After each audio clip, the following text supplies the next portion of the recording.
श्री स्वामी समर्थ. जय जय स्वामी समर्थ. प्रेमळ स्वामी भक्तांनो, जर तुमच्या आयुष्यात वारंवार अडचणी येत असतील, काहीही केलं तरी काम अडकत असतील, मनाला शांती मिळत नसेल, तर याचं एक कारण असू शकतं.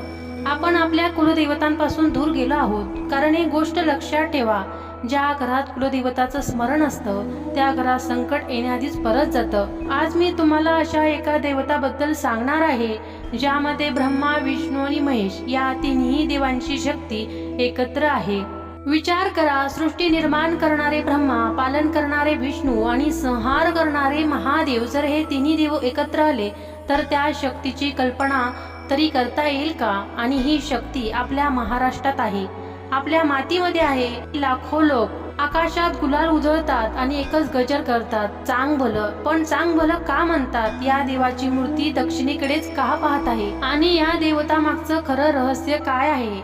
आजच्या या व्हिडिओमध्ये मी तुम्हाला सांगणार आहे. श्री ज्योतिबा देवाचा जन्म, त्रिदेवांची एकत्रित शक्ती आणि अशी रहस्य जे ऐकून अंगावर काटा येईल.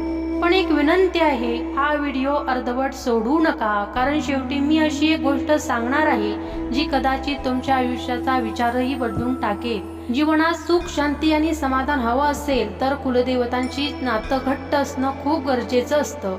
आणि म्हणूनच आजचा हा व्हिडिओ शेवटपर्यंत नक्की पहा.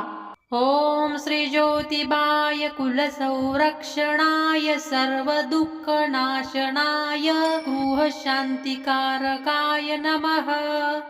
ओम श्री ज्योतिबाय कुलसंरक्षणाय सर्व दुःख नाशनाय गृह शांतिकारकाय नमः.